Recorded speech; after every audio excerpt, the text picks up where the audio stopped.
kama egwu nwe ga agọnụ mafia kama bana mu tobe ije shoti worldwide ma egwu doro anya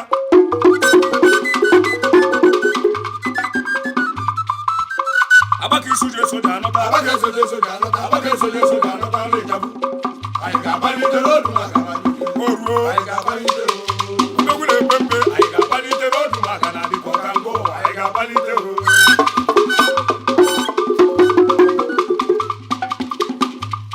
Morogini kai jennete morogini kai jabada mbo okoriyo uchenno kafo enori yerada tuje hota ma eso mogo ogudo gburu isi ali yara ka isi aga eso mogo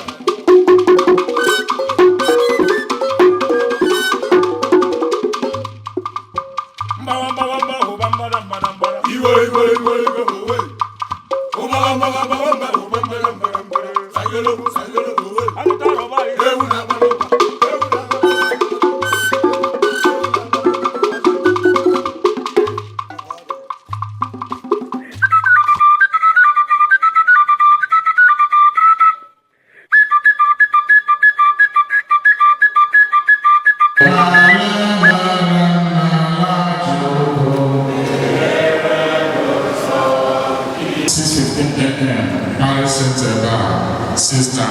in the morning.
Chidozie Ogbu onye hapụrụ nwa nke a o site na ya dịka nne wee ike ịrụ ọsọ ọsọ ụlọ mmiri ahụ ọ na-achọ anya n'eluigwe dị na ya ebebe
In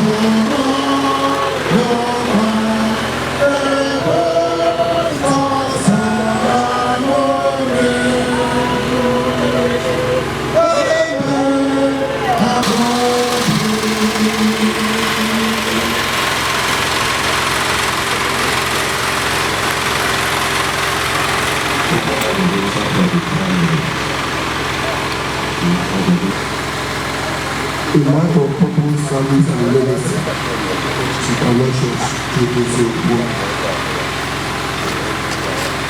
Chief Aloysius Chidozie Ogbu, affectionately known as Eribeagwuagwu, was born on October 10, 1961 in Onitsha, Anambra State, Nigeria, to Marvin Joseph Nnadiogwu and Mrs. Augustina Nnenna Ogbu. He was the second of 5 children in a close-knit family.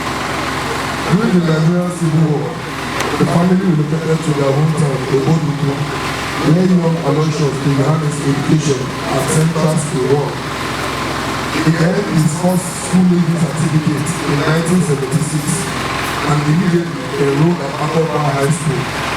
He later transferred to Chidozie High School and graduated in 1981. While in school, he demonstrated entrepreneurial fair activity, participating in all school events, where he earned money by offering wait and take photography services to support himself. He gained admission to the University of Ilorin to study theatre arts, but chose to pursue his university education in order to support and create educational opportunities for his younger siblings, believing they have greater academic potentials. His career began in Port Harcourt under the mentorship of Chief Obodoukwu, where he learned the trade of customs, carrying and forwarding, together with Mr. Robert Gibe and Felix Wosu. He commanded Annick Transport Agency and custom authorized clearing firm. The government policy changes of 1984 under General Buhari affected the import business significantly, where he presided at the stability and dynamic profile. Chief Aloysius Ogbu moved to Lagos and re-established the business of Mohammed International Airport in partnership with his cousin, the late Mr. David Obo. Their business flourished and he soon became a respected name in the Lagos clearing industry. He was a man of the people. Chief Aloysius Ogbu was more than a businessman. He was a benefactor and a mentor. His philanthropic efforts, especially towards disadvantaged youths, and people with a rare title, Eribeagwuagwu. He was a man who never turned away anyone engaged. His impact brought hope, light, economic empowerment to the Obodoukwu youth and the world. Despite battling diabetes from 1990 and undergoing a kidney transplant in 2009, he continued to affect his health and business, but not his spirits, as his dedication to God has never away. His strength, resilience, and faith remain unshaken.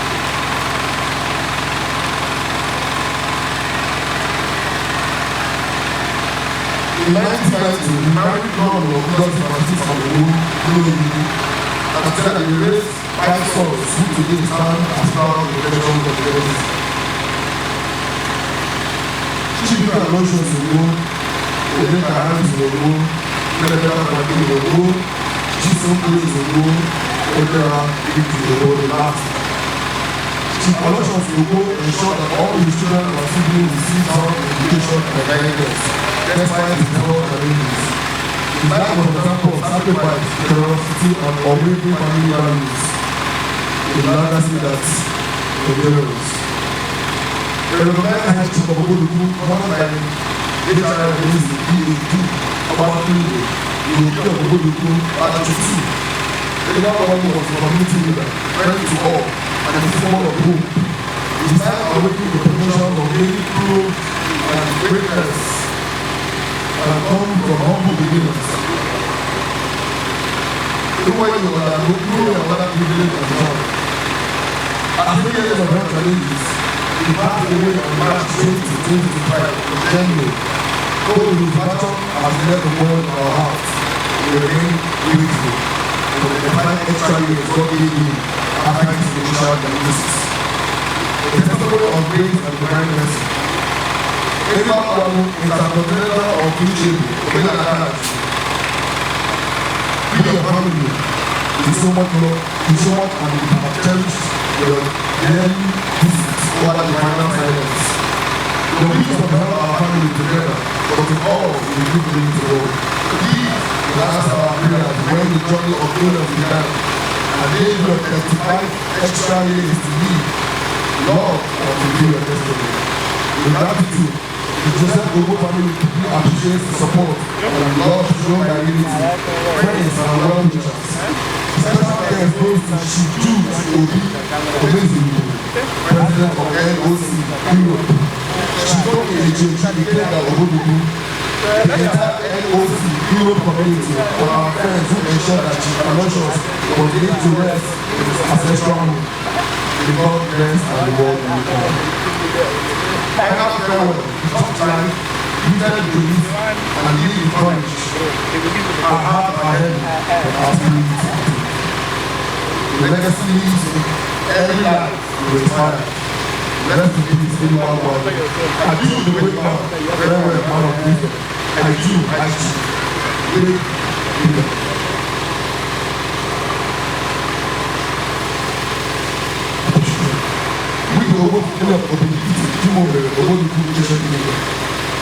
Having appreciated all our friends, colleagues, in-laws, well-wishers, and both of other sympathizers who came from far and near to witness this ceremony. In the good Lord, we reward you immensely for every contribution you have made, financially and in kind, towards the success of this period. For the good Lord grants all journey blessings to your various destinations through Christ our Lord. Signed by Saju Ogbu, Mr. General, and Chidozie Aloysius Ogbu of the family.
Ogaranya n'ime Chineke, ogaranya n'ime mmụọ, ogaranya n'ime Chineke, ogaranya n'ime mmụọ, ogaranya n'ime Chineke, ogaranya ile anya n'ebe.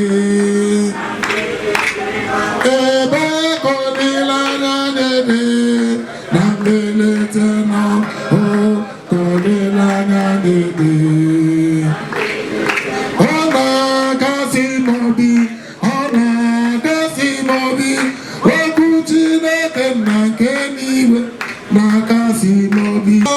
Chineke nwere ihe dị mma na mbọsị ọnwụ ọbalolewa ka mmadụ nwere ọbalole ọnụrụ ya ọbalolewa ka mmadụ nwere ọbalole mmanya na mmadụ kwa n'isi n'afọ 2025 aha ha banyere n'ọfịs ka onye ọbụla were 1,000 naira bịa rejistagharị aha ya. 3,000 naira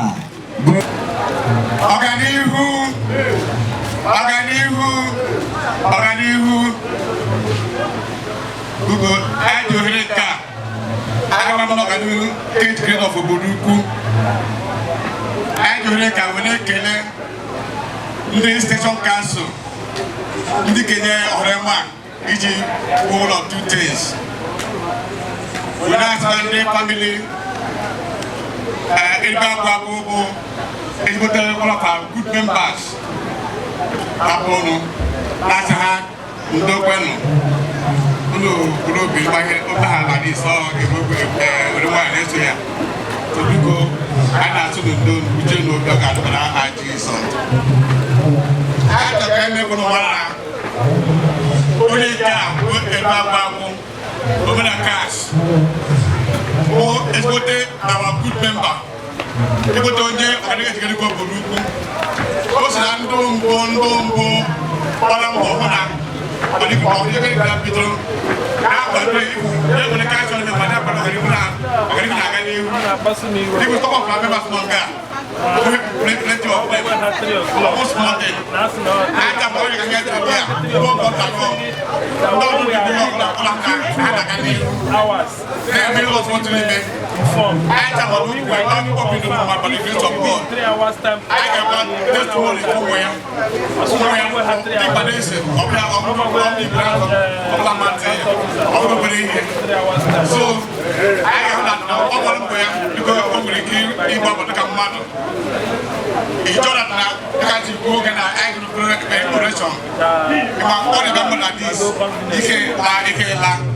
They struggled to live for many years. Even when they have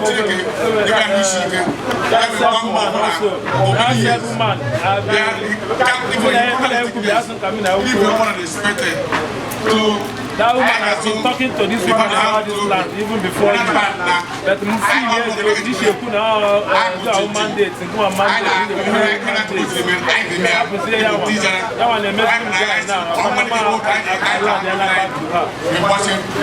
Because I was telling her, let's meet. She said, the woman always remember. I don't like the property. I'm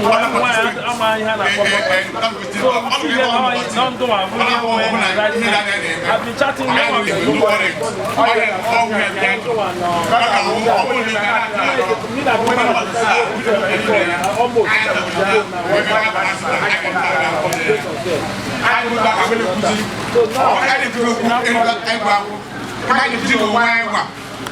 I can do that. I can go to Christy. I can teach it. I can come to today. I can medal man. I can one of that man. I asked about it. Only have it one mother. Only I'm about. I can put it about there. I am looking at the money in a lot of Udo. Even to go to Christy. Even if you only insist to go to council. You will get here. You will get great. Even better man. If you take it, even more than a zoo. They may end there. They have a problem. God will be with you. Because they can see again. I say, I got time. They may have they will my watch and who knew that they could win. And they better my higher mind they could have. Get them, I'm not going to I'm not them for him for. So, but I have almost nothing. All we may also, you may assume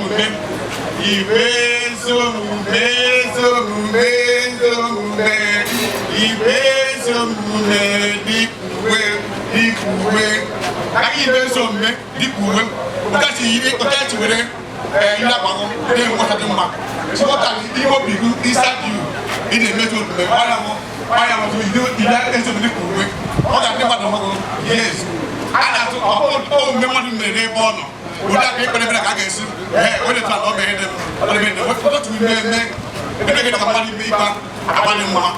I got back, I think that will not go to classic room. So we can't go to critically, but I made him mark. I see him bumble, then I know what I'm doing. When I go to a chair, I go to Jesus, not to know why. And you, but don't need just so.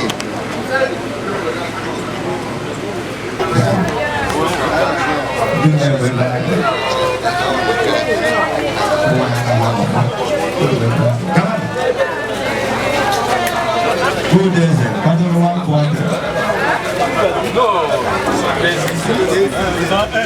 The session council on that table.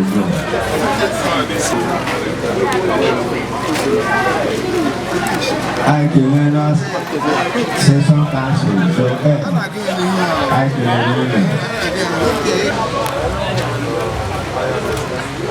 CM on that table. Now, Cindy, Merindo.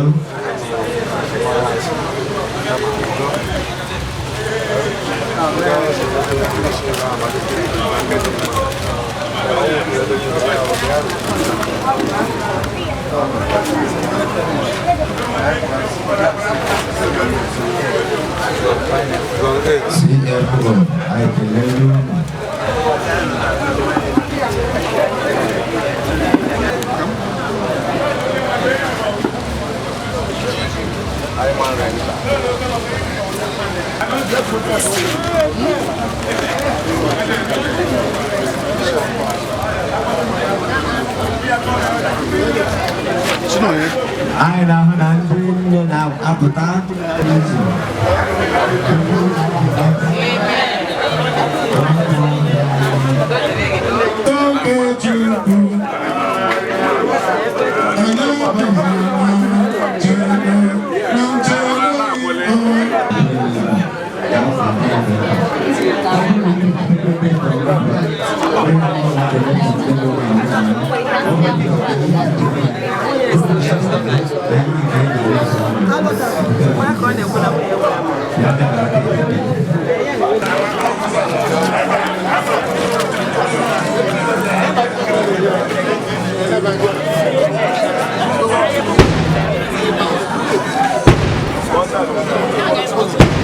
this kind of number.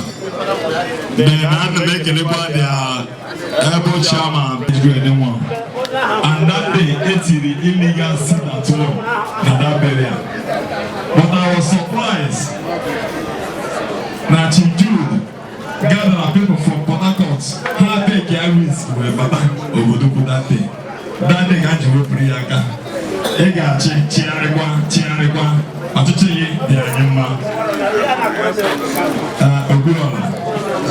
MC created outside. So inside this crate is secluded for some kind of people. So I wanna the CMO. I wanna the church, man the CMO.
millet.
Hey! Okay.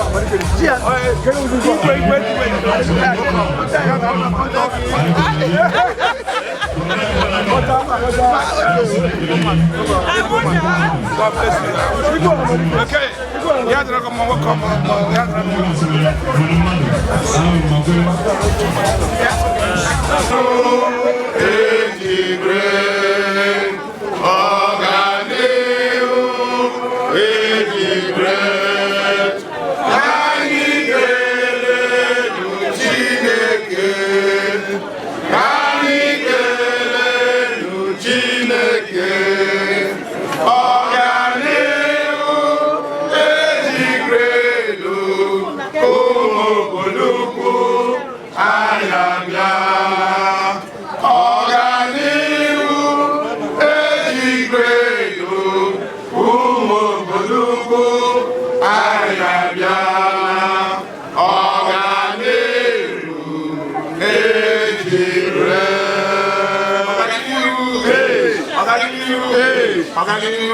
Of Obodoukwu. Yes. I can't go to the Obodoukwu. I don't know if I'm going to say that. My family has a drama.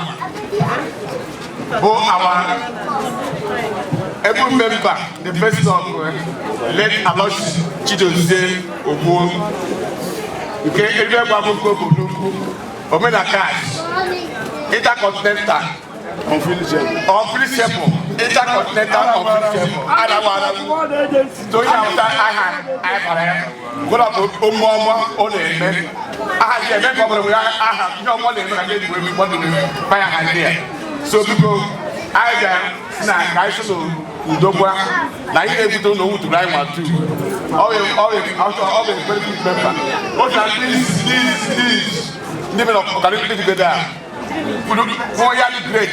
Yeah, we're going to Matamwa. We never did anything I got from my head to participate. So, for nobody to get up on the hand. And that's now, Omoya, Munea, living in no one there, on the Karaoke. Now, so, all taking work. Nobody has a connection. I got now almost all the financial of the novel. But on that, for him, on that, they are then on 1 year. Hi, Jack, but you know now, here they are. They don't do numbers. All the Deacon, we have got a hard hand now. Here, or that, what about Christmas? Every Christmas time, to tell you, you get a team. God of Obodoukwu, so that's now, so, okay, now, everybody teaching here, I can not put your name.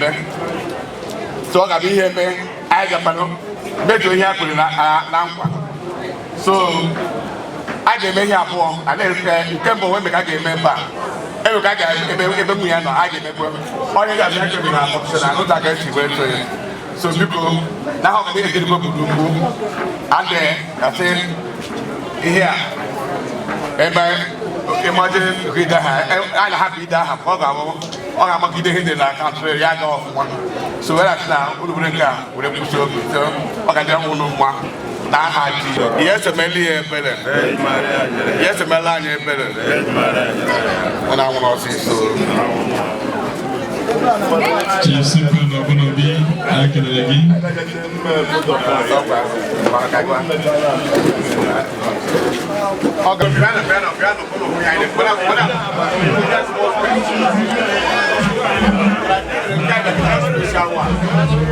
But I don't know advice like but I have a table, I don't know. I bet about it at 1,000. But don't have to go back to we have all left the place. So the time was insurance side there. People who can't say anybody who know where in that area. Said in the morning January last year. Kind of 40,000. Both my wicked my wife have on. So I have a million women. I don't know what I need is the insurance. So insurance are so I think I what is organ, I got about Hungary for it. So I got now to put it to that. I got you. Get you. Get up there. So, all we have, and a bell now. Indian Maran. But all I had to do so that's how I get to go. I know when he had been insurance out. On our going to work. You take on 2 billion naira. So, all she said, you have time I thought there. There's a one here. Yeah, I'm going to have to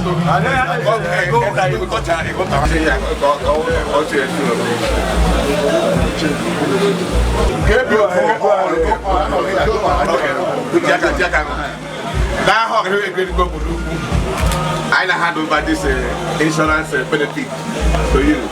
Now, only the youth here for this family. Now have Jesus Christ to the world. God bless you. The turnout is overwhelming. I'm telling you, I'm very happy. On behalf of this family, and I'm so all members, Yama, President, all the work you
We still have some in the cooler.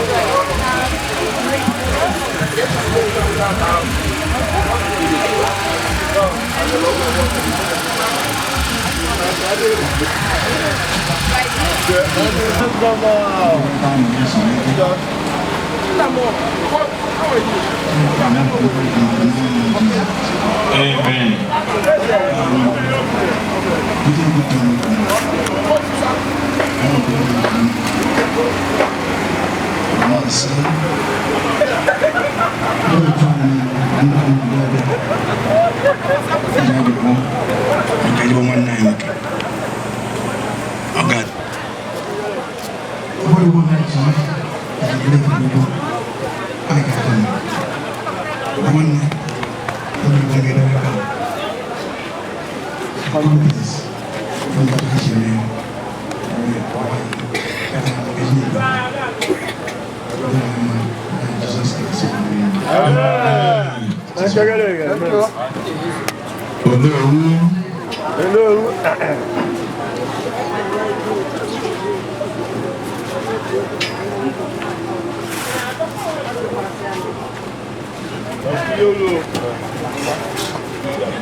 That's it.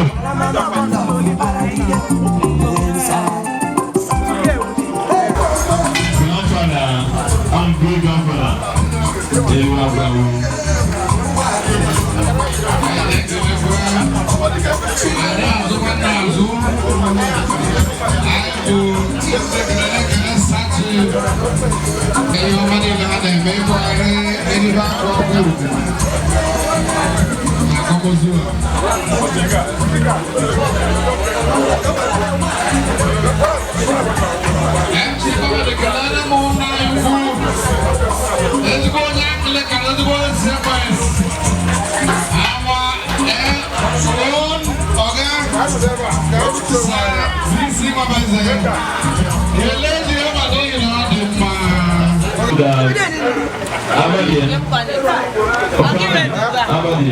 Just 10 minutes to do that, please.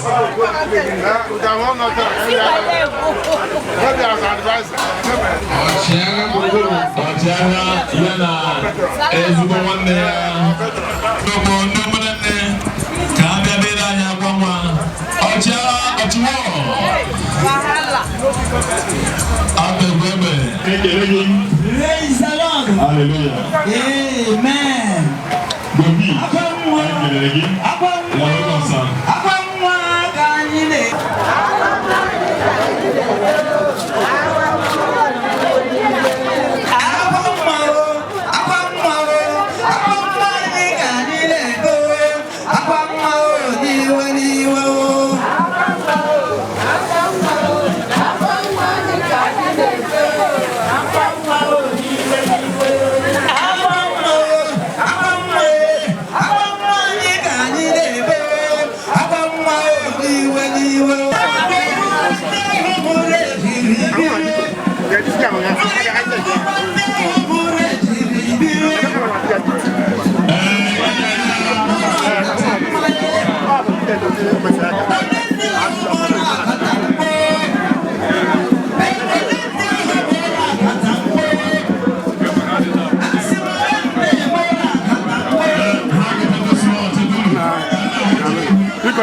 On behalf of this family, Special purpose.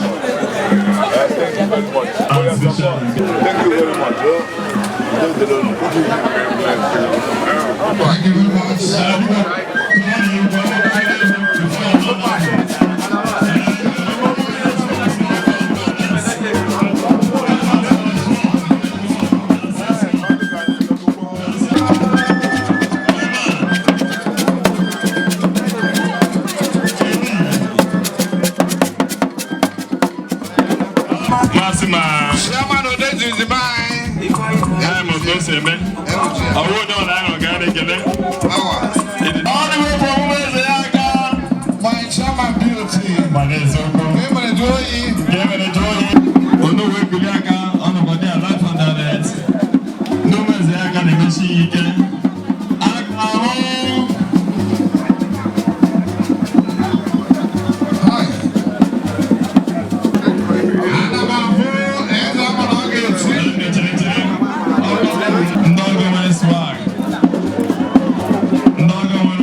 You can use the mic there, use the mic.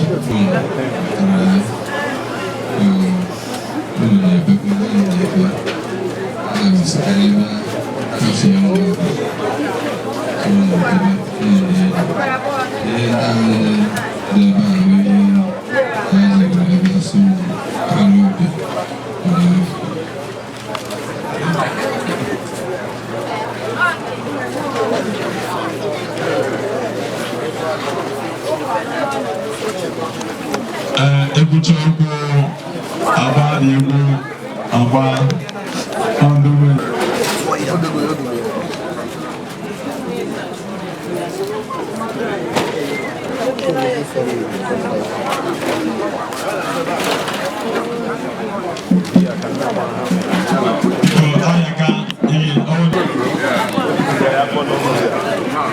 I don't know where to go. I have a good before now to walk at night. I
Okay, space on there.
As a matter of fact, when you come back here almost in time, but they're all strange to us in the Obodoukwu. Sometimes I'll think of the more popular than Obodoukwu. Living in the Obodoukwu, it is always there. And as that time when you are engaged in Obodoukwu, there has been a father and a husband to her. From that root, and as a different way, why you don't come away, we are with you in praying. And I'm praying that the Lord Almighty will console you all. And I know why I have spoken. When we Jesus. Thank you so much.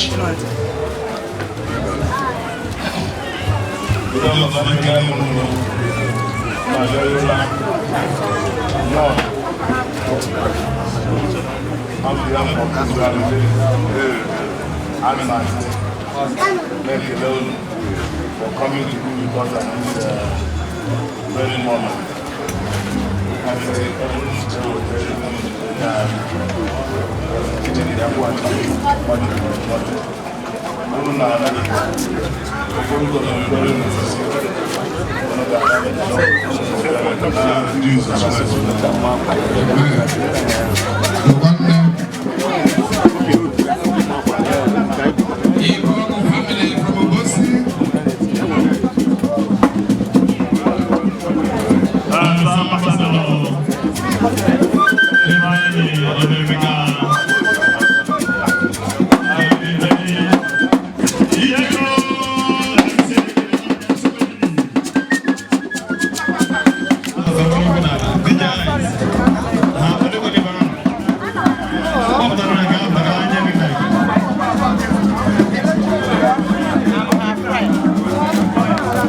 Ndewo sir.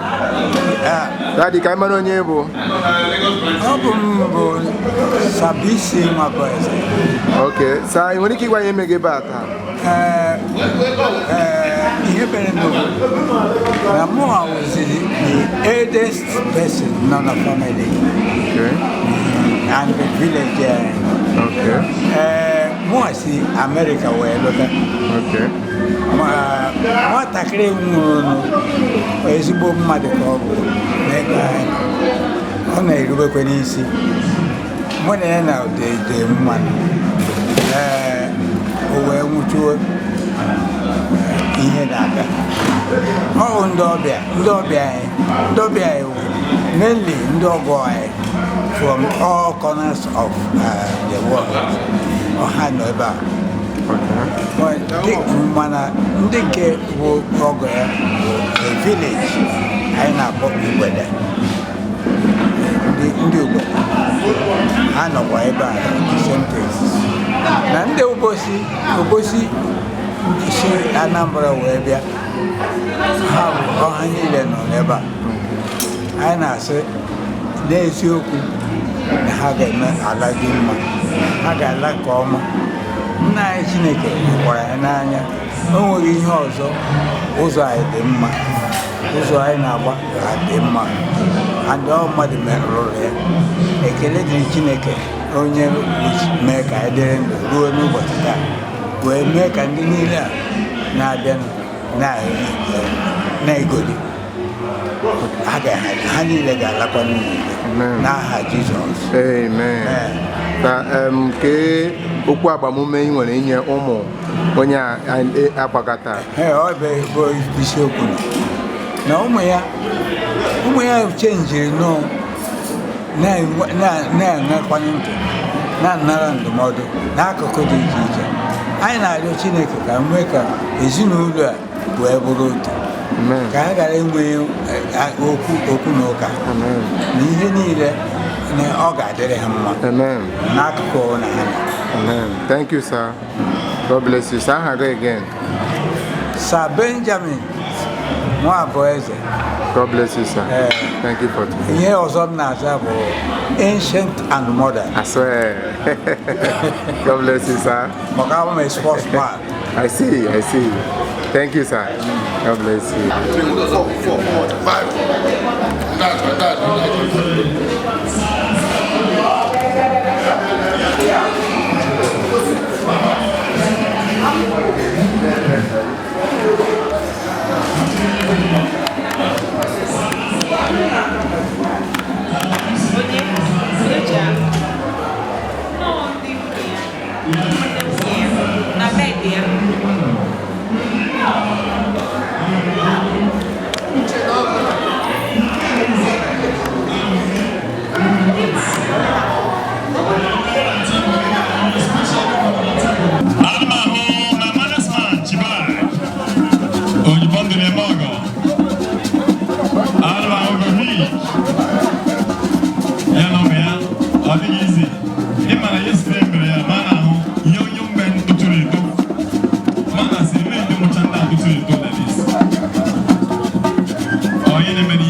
Aku trying to survive.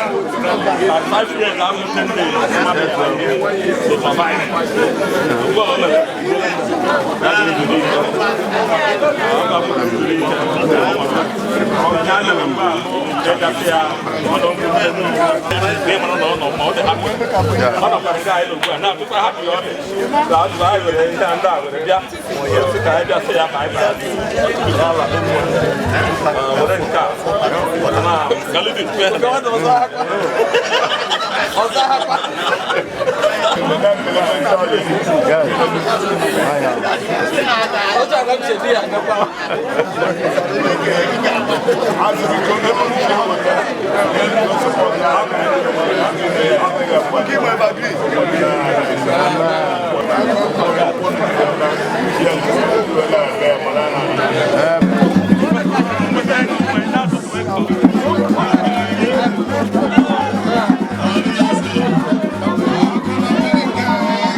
Yes.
Otherwise, anyone who's in Europe.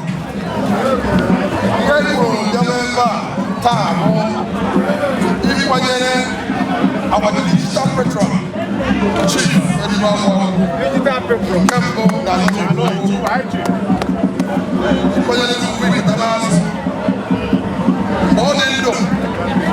I never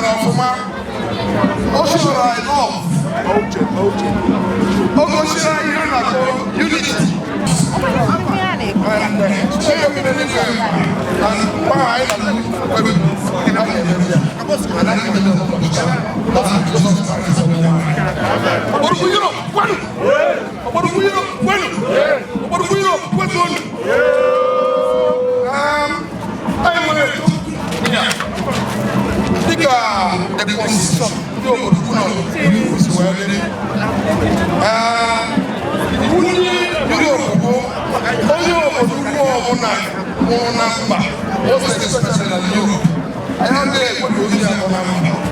I have to make sure that and today, through the help of Chief all the necessary support with the Kenga, Chief Chidozie,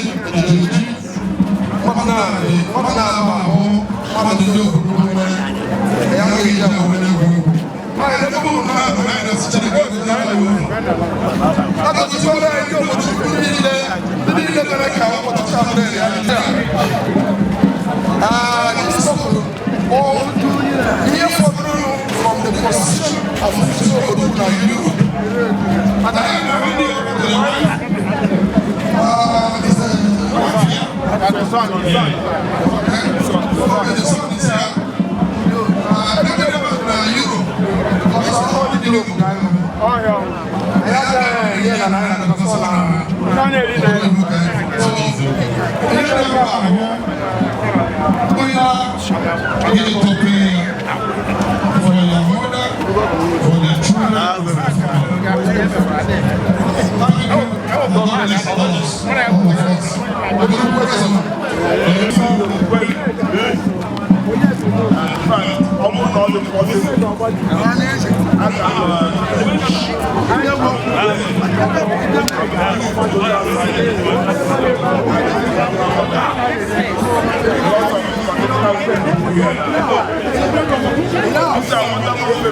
Association. The family from his second.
Board of Trustees of Anamoli Friends Association.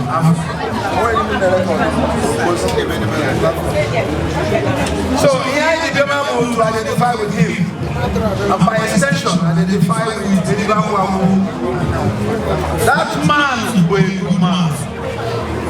The legacy he has left on earth must live in you.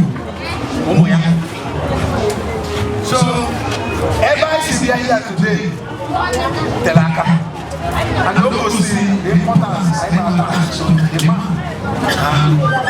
This is brother, when you know that I'm president of the Anamoli Friends Association, Dr. Ogbu, before I make a presentation.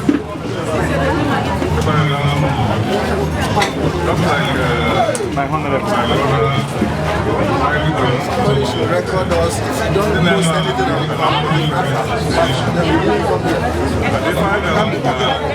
identify our chairman.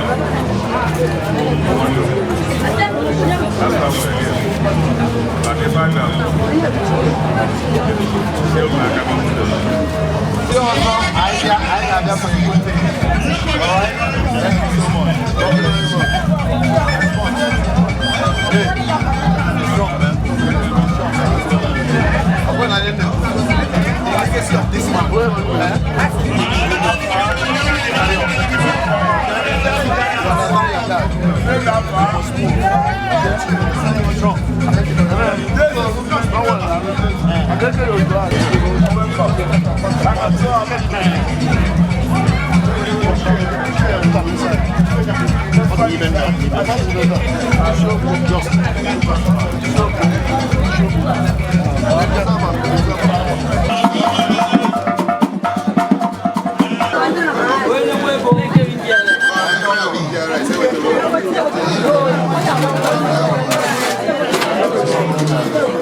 ezinụlọ ụlọ mgbe niile ma ndị ikwu ibe na ndị ọgọ ha wee bịa iji wee tụọ ọnụ ndo maka ihe mere ọrụ nna anyị gbọgbọ anyị oge igbo anyị na-achọ ọnụ kasị oge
1986.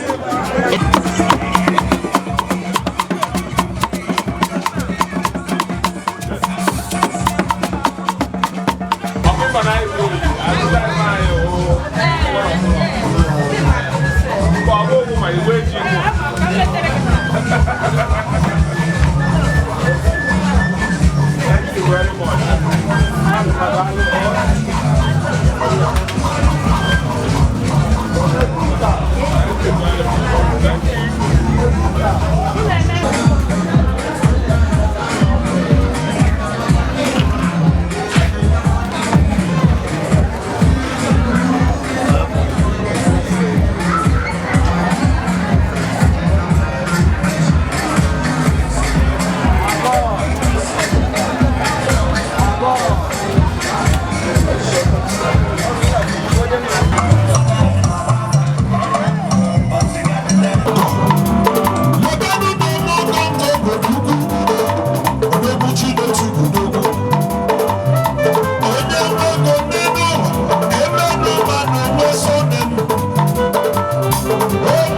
Good evening, sir.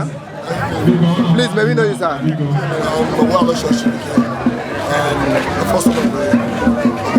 All right, sir. Can you tell us what is happening here today, sir? Okay, I know God has taken what He brought to us. Please, what do you have to tell your siblings as a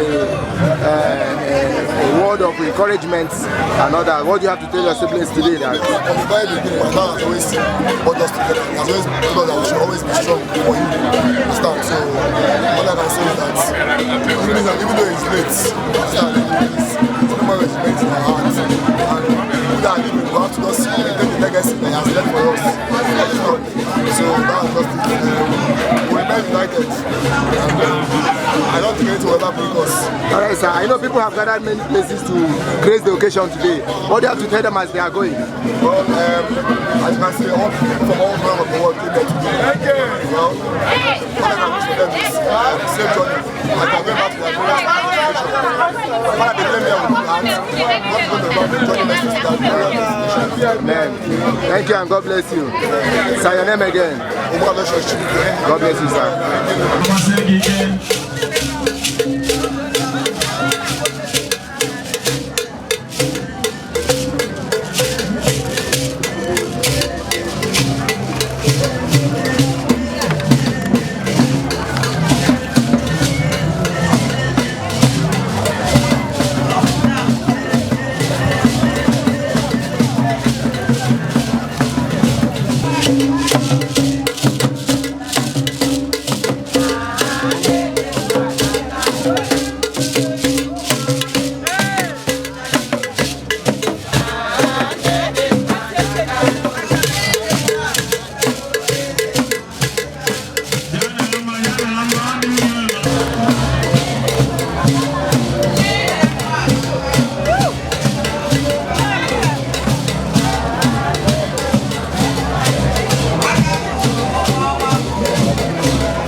Good day, sir.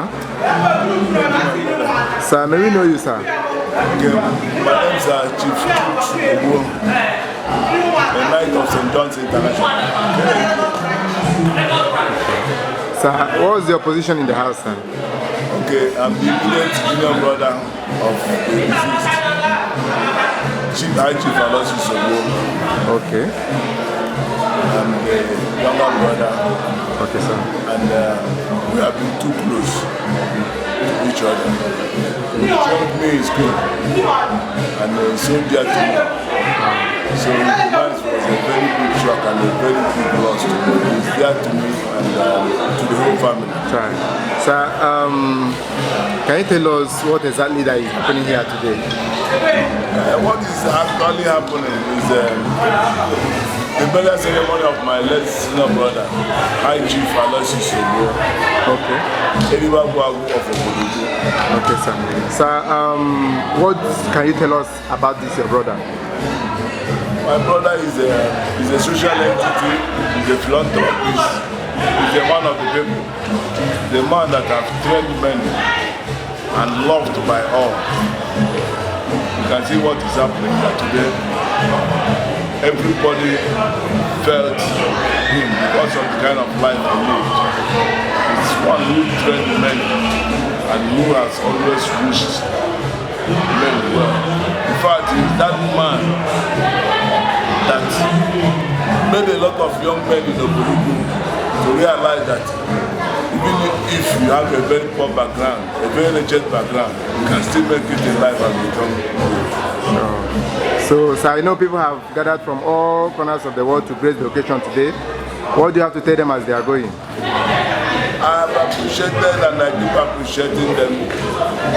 To tell them that the family is so happy that they have gathered, they have come to witness and to support and to be with us in this trying period. So what I am praying is that when they came safely, God will take them back safely to their God. Amen. Thank you, sir, and God bless you. Thank you very much. Sir, your name again? My name is Chidozie. One name, Ogbu. God bless you, sir. Thank you very much. Thank you.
Ndị ka mara onye nwe sir. Okay, abam bụ Chidozie Ogbu. Nke ndị Obodoukwu bi obodo ya wundere mara. Okay, sir, ke position gị n'ụlọ sir? Abam Agwagwu tọrọ mmadụ ọtọ ji wee tọọ m na nwoke. Okay. So, ndị Agwagwu ọga m ọ ya kpọpụtara m Lagos. Okay. Oh, he was a very big loss to the family. Or somebody somebody who care for friends and well-wishers so much. So it's a very big loss to the family. But the mother can't burn here and also God knows why everything happens like that. That is my senior brother, and the day she got me with a lot of pain, and how more when you put that village here before 18 years. Okay, sir. Elehi nwere ịgwa ụmụnne gị ndị ihe anyị na-emekọtara. Ama m na onye ọbụla nọ n'akwa kee okwu agbamume ị nwere ịgwa ha. Agbamume m nwere ịgwa ha nwunye my senior brother on the motor for maybe my mother situation. So I'm a cashier, I wish you and why I am a mega and the woman here got one way out of I wish you and the 5 boys or more. Children never go. They have peace and comfort, they will live in peace. They went katakata Zulu. Amen. They can demar bakatare today. He condole with you people. Get him when anyone had the canala. When they go now, yeah, very a cabin, very a bucanco. At him, they wish you to mother. When I do your more, they bear here, more. Amen. When you put in your job, they bear here, your job. Amen. and Oko na onye ọna ji ebe ya dị mma ọ ga-eji ala ga-amụkarịcha ya na mma. Ya nwere ego onye ahụ. Thank you, sir. Thank you, sir. God bless you, sir. Sir, again. After m Uche Joseph Ogbu, kedu Obodoukwu ji obodo ya nwunde wee mara. Wow, thank God. God bless you, sir. Yeah, ọ ga-adịrị gị na mma. Dịkwara gị, sir.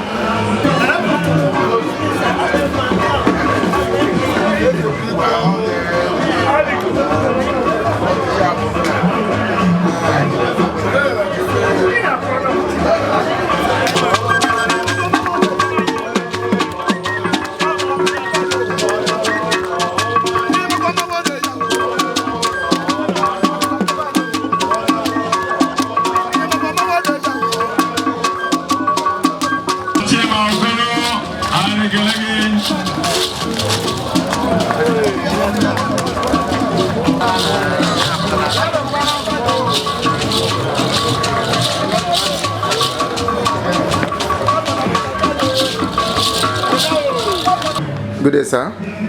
May we know you, sir? My name is Franklin Ogbu. Okay, sir. What's your position at home? I'm the third son of late Chief Aloysius, Chidozie. Sir, can you tell us what is happening here today? Today we're honoring my dad for the person he was and the life he lived.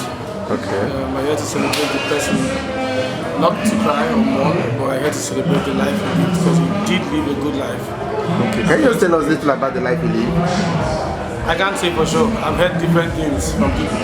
Okay. I wouldn't say based on what people have told me, but personally, I know he's a great dad. Okay, nice one. He dropped a lot for me to learn from. I'd say he's the best dad ever. Everybody calls your dad the best dad, but he's really a great dad. Okay. I don't want to say he's still a great dad because the impact he left in my life is something I've never forgotten in his life. Okay. A word of encouragement for your siblings and relatives that are mourning your dad today. I would say they should keep up with the pace and the love he left. He always preached love, and I would say I want that to stay even after he has gone. There's one thing he doesn't want is to see a broken family. And I know how it is for families these days. It's easy. One fight can turn into something very big. So I just hope we keep and stay united just the way as always wanted us to stay united. Yeah, man. People gathered here from all hookers and crews of the world to grace the occasion today. Can you tell us one word or two as they are going today, one God to do for them? I'm happy people turned up.